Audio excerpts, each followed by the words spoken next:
It might surprise you that the Japanese hardly ever fought side by side with the other Axis powers and their allies during the Second World War. One of the few times this occurred was in 1942 during the Battle of Madagascar. Here, the Japanese teamed up with the Vichy French to defend the island from an Allied invasion. Spoiler alert, it did not go well for the defenders. In this video, we tell the story of the Battle of Madagascar, the first Allied operation that combined air, sea, and land forces on a large scale during the war.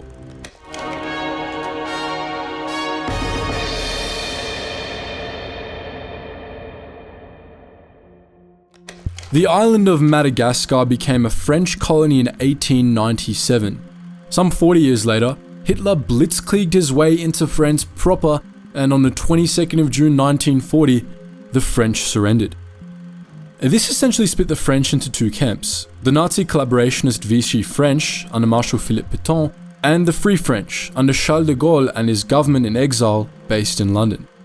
It came as a massive blow to de Gaulle when, after the fall of France, the Governor-General of French Madagascar, a man named Armand Arnay, pledged his allegiance to the Vichy French, and that made the British a little nervous too. If the Axis navies used the island as a base, they could absolutely tear it up in the Indian Ocean. The heat increased in April 1942 when the Japanese raided British Ceylon, now Sri Lanka. The island housed the Royal Navy's Eastern Fleet, which was critical to the Allied defense of the Indian Ocean. The Japanese defeated the fleet in 10 days. However, the Eastern Fleet was not wholly undone, and the Japanese were too preoccupied to take full advantage of their victory. The Eastern Fleet relocated its main base to Kilindini Harbour, Kenya, while the Japanese got into a bunch of fights outside of the Indian Ocean, including the battles of Coral Sea and Midway. Japanese preoccupation worked in the Allies' favour, of course, but the Allies were far from letting their guard down. In their eyes, a Japanese invasion of Ceylon was on the table, as was the development of Japanese naval bases on French Madagascar. In fact, the Allies had heard rumours that the Vichy French might simply give Madagascar to the Japanese. Even before the Japanese raided Ceylon, de Gaulle had been mustard keen to smash the Vichy French on Madagascar. He wrote to British Prime Minister Winston Churchill about it, and while Churchill recognised the threat the Japanese would pose if they controlled Madagascar, he wasn't initially all that keen to work with the Free French on such an operation. This was, at least in part, due to the defeat he and de Gaulle had suffered at Vichy French hands in the Battle of Dakar back in September 1940. But Churchill eventually came around and plans for two Allied operations were drawn up. These were 1. Operation Ironclad, which was the landing on Madagascar, and 2. Operation Streamline Jane, which was the subsequent campaign to take control of the island. On the Allied side, the principal force assigned to the operation was Force 121. On the ground, this force was composed of the British 29th Infantry Brigade, the 5th Division's 13th and 17th Brigades, and the Spec Ops Unit No. 5 Commando. Once the 13th and 17th Brigades had played their role in the landing, the East African Brigade Group, the 7th South African Motorised Brigade, and the Rhodesian 27th Infantry Brigade would come to replace them. The naval force the Allies deployed was gargantuan, composed of more than 50 vessels. Among these were the battleship Ramillies and the aircraft carrier HMS Illustrious and HMS Indomitable. The Vichy French, on the other hand, weren't looking so hot. Around 8,000 soldiers were stationed on the island, and most of them were conscripted natives known as Malagasy. In the sea, they could call upon just a few submarines, a single merchant cruiser, and a single sloop. In the sky, their 35 planes would go up against the Allies' 81. And as it turned out, the Allies needn't have pulled out their hair stressing over the Japanese. Occupied as they were in other theatres, the Japanese contributed just 4 or 5 submarines, 2 midget submarines, and 1 reconnaissance aircraft to the defence of the island. And they arrived late, about 3 weeks after the Allied landing. The landing kicked off on the 5th of May 1942, west of a major port on the island's northern tip in the town of Diego Suarez. This was carried out by the No. 5 Commandos and the 29th Infantry Brigade. They met little resistance as they stormed the beach and captured the French coastal batteries and barracks. The next wave landed at Coria Bay and slogged its way through a mangrove swampland to Diego Suarez, where the men clashed with the French and captured about 100 of them. Meanwhile, the Allies and Vichy French fought one another in the sea and sky, with the Allies destroying Arachat airfield and knocking out about 25% of Vichy French air power.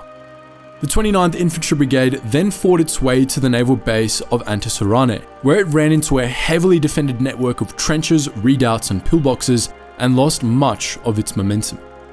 The French defense was now proving tougher than it had initially appeared. For most of the following day, the French deflected the Allied assault, destroying 10 of the 12 tanks the British had deployed. During this time, the Central Vichy government back in France learned of what was going on and sent Governor General Armand Anet the following command: "Firmly defend the honor of our flag, fight to the limit of your possibilities, and make the British pay dearly." Unfortunately for Anet, the French line would not hold for much longer. Unable to break into Antisarane with a frontal assault, the British had to get creative. Well, daring is probably more accurate. Loading with 50 Royal Marines, the destroyer HMS Anthony sailed right through the harbour defences at Antisarane and deposited the Marines behind the enemy rear. While only 50 men, the Marines ran amok, destroying the French from the front lines so that the 17th Infantry Brigade could break through, which they soon did. Antisarane surrendered later that evening, and Operation Ironclad was deemed a success at the end of the following day. Madagascar was far from won, however. In fact, the battle dragged on at varying intensities for the next 6 months. 3 major Allied offensives took place during this time. These were codenamed Stream, Line, and Jane, making up the 3 sub-operations of the overarching Operation Streamline Jane. Stream and Jane were amphibious landings at Majunga on the 10th of September and at Tamatave on the 18th of September, while the sub-operation Line centered around an assault on the capital city, Tananarive, from out of Majunga. If he hadn't been aware already, the fall of Tananarive, coupled with the Central Vichy government's unwillingness to send reinforcements to Madagascar, clued Anet into the fact that the island was lost. It was only a matter of time, nor would the Japanese answer Anet's plea. They were far too busy in the Pacific. To make matters worse, one of Japan's midget submarines had been abandoned and the crew killed, while the other midget submarine and crew were lost at sea. The last major engagement between the Allies and the French in Madagascar occurred on the 18th of October in a valley alongside the Mangarahara River.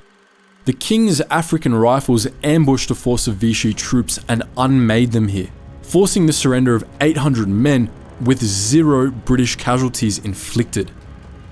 That figure of 800 accounted for 80% of all the Vichy troops captured throughout the Battle of Madagascar, while an additional 500 were wounded and 150 were killed. All in all, 280 troops were wounded in the battle and 107 were killed in action.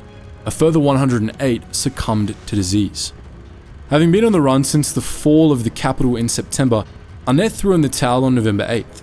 Finally, the island was in Allied hands, and while the Japanese might never have used Madagascar as a base, it proved absolutely critical in the Allied defense of the Indian Ocean. But what do you think? What do you know about the Battle of Madagascar that we missed? Why do you think the Central Vichy government refused to send Anet reinforcements he so desperately needed? How hellish do you think fighting on Madagascar would have been? And lastly, do you think the Japanese would have eventually made a base out of Madagascar if the Allies hadn't taken it? And how might that have changed the war? Let us know all that and more in the comment section below. And as always guys, thank you so much for watching, and I hope you learned something new.